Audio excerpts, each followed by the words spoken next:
So one of the biggest questions I get is, I'm not a physician. How did I get here? Owning a medical clinic, being a mortgage banker for over 20 plus years. My background's in finance. I have a degree in business finance from Indiana University. I was a mortgage banker for about 25 years. With interest rates at an all-time low, I start to come to the realization that rates weren't always going to stay at 3%, right? And I also got sick of the mundane chasing after client, and realizing pretty quickly that lifespan would come to a halt, or things were going to change dramatically, and I was just done with it. So I wanted to do something else with myself. So about 6 years ago, a good friend of mine turned me on to another clinic similar to mine, and I started to go there for testosterone replacement therapy. I went initially just to get labs done and found out I was deficient. My total testosterone was about 380, which means I'm on the acceptable range per Google Charts. You look up and say, hey, what's the average range for a 40-year-old male, which what I was about that time. It's gonna put you 350 to 900 or 1,000, something like that. So I was on the low end of an acceptable range, but at that level, you just don't feel good. Now, most people, when they think about testosterone replacement therapy, what they think about is bodybuilders. They think about somebody who wants to get bigger in the gym. But the reality is, as we get older, our levels fall, and stress in our life releases cortisol, which causes your estrogen levels to go up. So your hormone profile starts to reflect something more similar to a woman than a man over time. So, you know, for some people that might be acceptable. For me, it just wasn't. So what I did, I started to go on a protocol for testosterone replacement therapy, which involved a weekly injection and an estrogen blocker, because my estrogen levels were elevated and my testosterone levels were low. And what that meant to me is I wasn't sleeping well at night. I was putting on extra weight. My libido was suffering, mental acuity, you get a lot of brain fog, and your motivation and drive just goes down considerably over time when you have lower testosterone levels than what your body should have. Now, unfortunately, with today's food and beverage market, the way we eat, a lot of processed foods, a lot of sugars, just naturally, and the plastics in the foods, and it's a whole other topic, but our levels as men go down considerably. But with the right supplementation, you can correct that and have your hormone profile reflect something closer to a 25 or 28-year-old version of yourself than a 35-year-old version of yourself. Stop it. Man, fuck you, bitch. Fuck you. Anyways, so as we, again, this type of supplementation, what it can do is allow your body to feel like a younger version of yourself. So instead of us targeting men, or our market being bodybuilders or weightlifters or people who are looking just to put on additional muscle mass, you know, we are out here catering to your average male or female. There's deficiencies in female testosterone levels too, but particularly men, at my age now, 50, almost everybody has lower testosterone levels.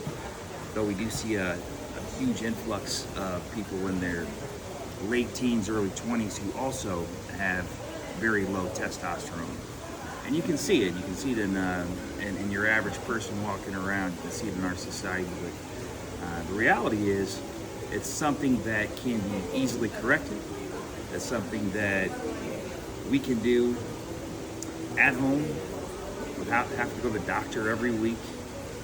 And we can provide supplementation to help correct these deficiencies in our system.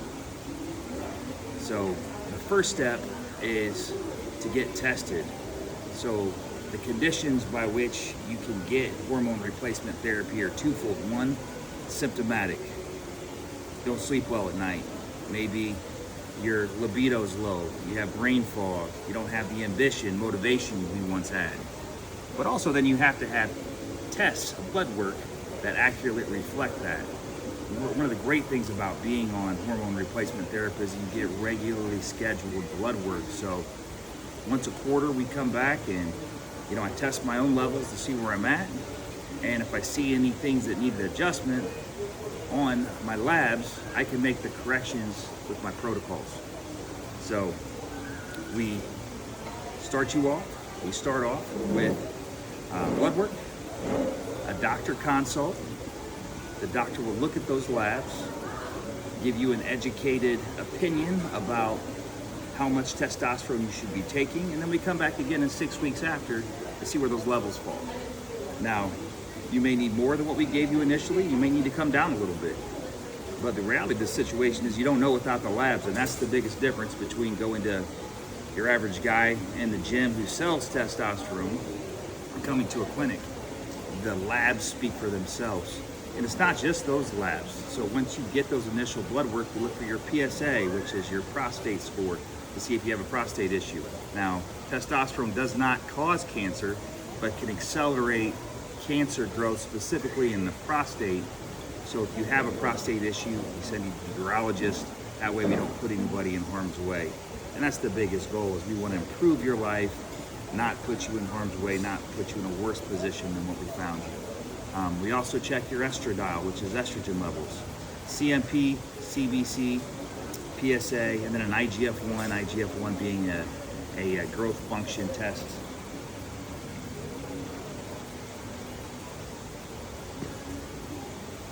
I don't know why people are doing this. And this is another, leads us to another topic, which is your IGF-1 levels can be also manipulated with another substance called a peptide, and that's a whole other line of business. So we started the company 5-6 years ago. What we did is we were looking specifically for people with lower or deficient testosterone levels. But what we found is that there's a whole other line of products that emerged called peptides. And a peptide is just a baby protein synthesized in a lab to either replicate the functionality of current baby proteins in your body, or to cause your body to function slightly differently and augment how your body functions. So one being sermorelin. This is a HGH booster. So what it does is spikes your brain's hypothalamus, your pituitary gland, to produce more human growth hormone, which in turn can help in recovery of healing joints, and also help burn fat, help put on muscle mass, help with strength, all kinds of benefits. And there are another, maybe a couple hundred peptides. Now we only offer, 20 of these peptides maybe, and I don't know the exact number, but all of which have different benefits. So another one being dihexa, so cognitive function. So it's a nootropic. So it sparks brain synapse to help your brain work more efficiently and fluid, and improve things like your called verbal fluency. So you don't have these bouts of brain fog that you see and feel as an aging man. Now I just turned 50 myself. There's probably not a peptide that we offer that I haven't given a shot or tried. Some of my favorites were the sermorelin. Use that on and off quite a few times. It's helped me put on some lean muscle mass. I really like the dihexa, semaglutide, tirzepatide, a whole other line. So these are also peptides, but they fall into another category of weight loss. So what you'll see is a lot of people now are taking this as a generic form of Ozempic or Mounjaro as the active ingredient. And what it does is spikes your insulin release, which causes your body to process out the sugar in your blood, and also turns off your hunger switch. So they both work the same way, with tirzepatide hitting 3 receptors in your brain versus 1, like semaglutide. So it's about 10 to 15% clinically more effective, but it's also about twice as expensive. So if semaglutide works for you, or semaglutide works for you, that's a great way to start. And a lot of people will start with that but then over time, their body will adjust to it. It doesn't work as well, then you can switch to the tirzepatide and spark that again. Now the problem with these, or it can cause muscle wastage because you're not taking in as much calories, because you're not as hungry. In fact, you're not hungry at all, so your eating becomes a lot more selective. So we actually worked with Novo Nordisk on a NFL alumni conference. Well, it's an NFL alumni convention. We threw him for the Super Bowl last year. We honored Dick Butkus Lifetime Achievement Award. But we met the research and development doctor staff for semaglutide, and what they, my big question to them is, how do you avoid the muscle wastage? And it's resistance training, making sure you get enough protein, and peptides. So you can supplement semaglutide and tirzepatide with other peptides to enhance your body's ability to lose the fat and minimize the muscle wastage. Is really what we want, right? But you don't want to be a skinny fat. And we see a lot of that too. So you get these sunken in faces, you get these people who don't look great because they lost weight too fast. And that's why it's important, just like with the testosterone replacement therapy, with semaglutide and tirzepatide, to make sure it's under strict doctor supervision with titrated up doses. So you don't want to lose the weight too fast, but you also don't want to waste your money. So, you know, it's a personalized treatment care. So we consistently follow up with our patients to make sure that they're taking the medications properly, that they're eating properly, help give them a little bit of motivation for the resistance training, to do the work in the gym. And that's another misconception of testosterone, for example, is you start taking, all of a sudden you're going to be Mr. Muscle Man. It doesn't work that way. You still got to do the work. You still got to put the time in the gym. But again, we're not trying to build bodybuilders. You know, I'm a 50-year-old man myself. I just turned 50.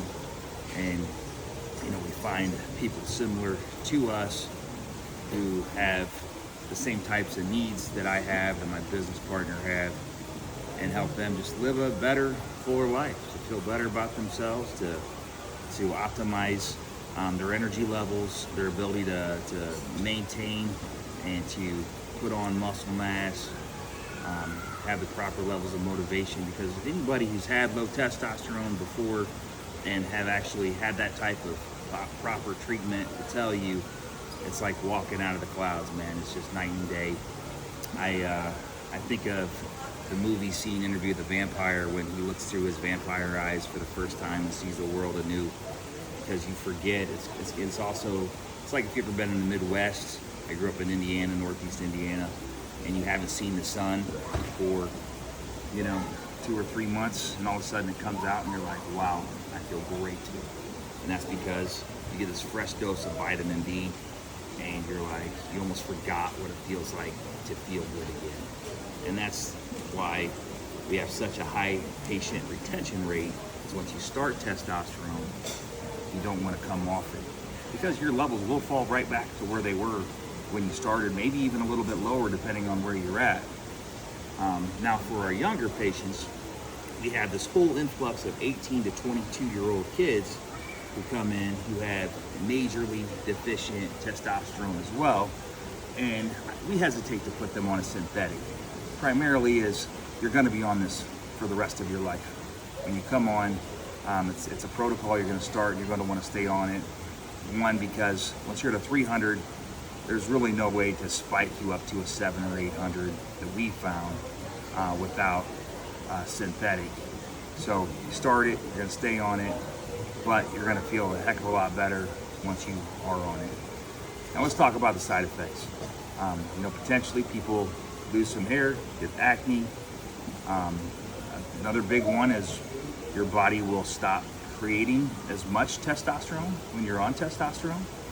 So there's supplementation for that as well. So there's HCG.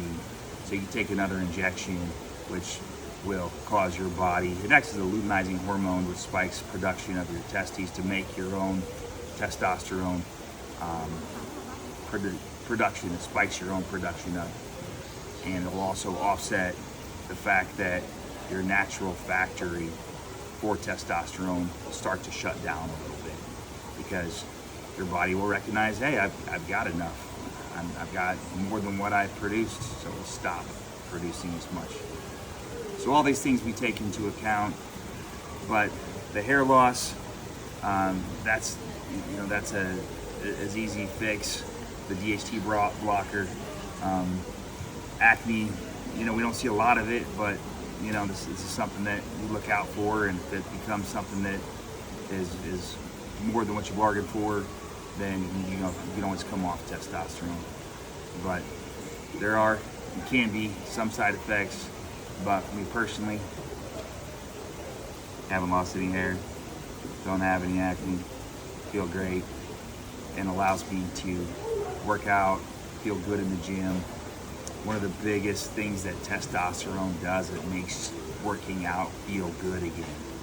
And that's something that people can attribute. You can definitely attribute to testosterone replacement therapy, because without it, it's a struggle. And this is why it's a lot harder for women to put on muscle mass than it is for men, because they don't have the testosterone in their body. And then, in my opinion, that's a good thing. But yeah, so there's this whole line of products called peptides that we can talk about, and we'll get into that too. But